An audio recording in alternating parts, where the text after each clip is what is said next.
Assalamualaikum warahmatullahi wabarakatuh. Perkenalkan, nama saya Arsi Putri Rahmatullah, NIM 185041002 dari Pendidikan Bahasa dan Sastra Daerah kelas Bugis angkatan 2018. Baik, pada kesempatan kali ini saya akan menjawab pertanyaan, di mana pertanyaan itu mengatakan yang pertama, mahasiswa dihadapkan pada konteks bagaimana pendidikan dijalankan baik di sekolah, pendidikan formal, maupun di dalam keluarga, pendidikan non-formal, dan di masyarakat, pendidikan non-formal. Menurut kalian, bagaimana proses pendidikan dalam proses pendidikan formal, informal, dan non-formal? Menurut saya, proses pendidikan formal dalam kurung sekolah, kita menerima pembelajaran yang berasal dari tenaga pendidik atau guru mulai dari tingkatan TK, PAUD, SD, sekolah dasar, SMP, sekolah menengah pertama, SMA, sekolah menengah atas, bahkan sampai ke perguruan tinggi. TK, di mana pada tingkatan TK kita menerima pembelajaran sambil bermain. Misalnya, ketika kita dikenalkan tentang abjad dan huruf angka, maka guru akan menjelaskan dengan cara bernyanyi. Seperti contohnya, untuk memperkenalkan abjad, kita seorang pendidik bernyanyi A, B, C, D, E, F, G, dan begitu pula dengan abjad. Dan begitu pula dengan angka seperti 1, 2, 3, 4, 5, 6, 7, 8. Selanjutnya pada tingkatan SD atau sekolah dasar, di mana pada tingkatan ini fokusnya pada calistung atau baca tulis hitung. Kita diajarkan teknik menggabungkan beberapa huruf menjadi satu kata, kata digabungkan menjadi satu kalimat, kemudian siswa disuruh untuk tampil membaca. Menulis, di mana dimulai dari menulis huruf awalan, misalnya kita menulis pada awan seperti A, B, C, dan D. Ketika setelah siswa memahami huruf tersebut, maka ia akan berpindah ke buku tulis agar ia dapat mengerti bahwa ini adalah huruf A, huruf B, dan huruf C, dan begitu pun seterusnya. Selanjutnya itu berhitung. Fokus berhitung di SD terfokus pada penjumlahan, pengurangan, perkalian, dan pembagian.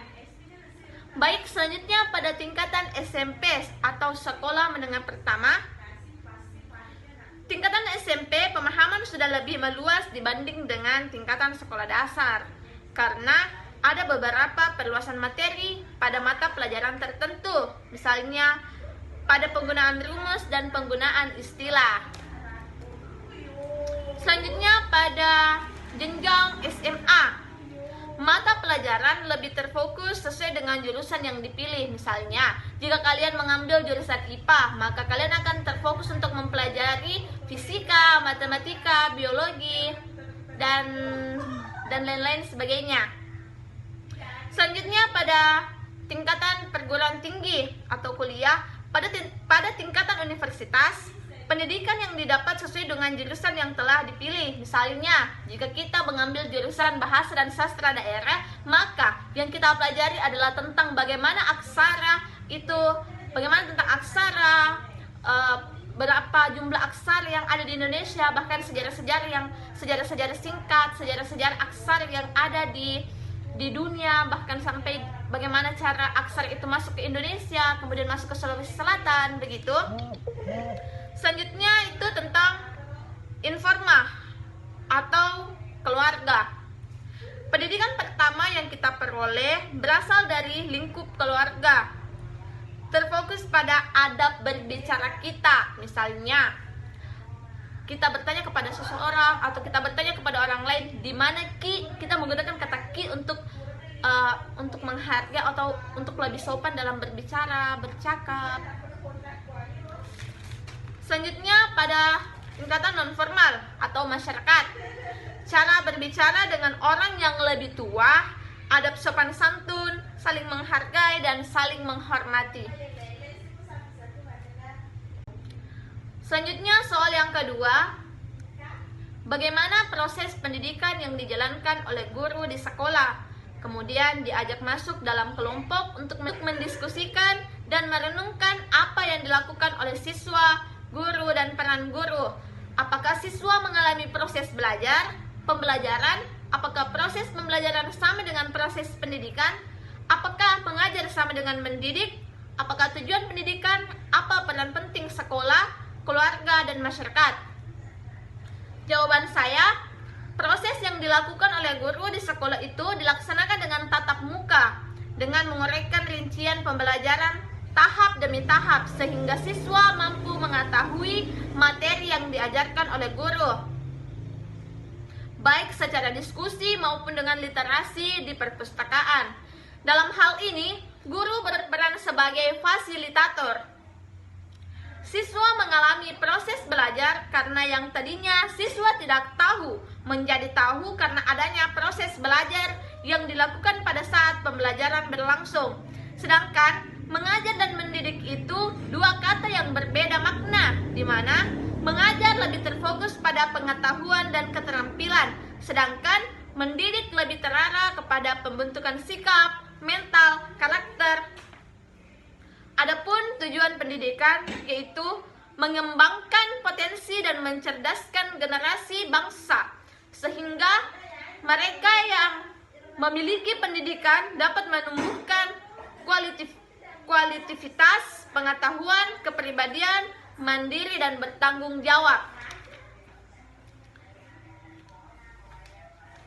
Ketiga jalur pendidikan ini, baik secara formal, informal, dan non-formal, memiliki peranan penting dalam pendidikan, di mana normal menitibaratkan pada pengetahuan dan keterampilan. Kemudian, informal merupakan pendidikan pertama yang diperoleh dari orang tua. Kemudian, non-formal lebih kepada bagaimana bersikap, berbicara, menghargai orang tua, dan menghargai orang yang lebih tua. Selanjutnya, pertanyaan yang ketiga, bagaimana cara menumbuhkan kesadaran niat guru untuk melaksanakan pembelajaran yang mendidik di sekolah?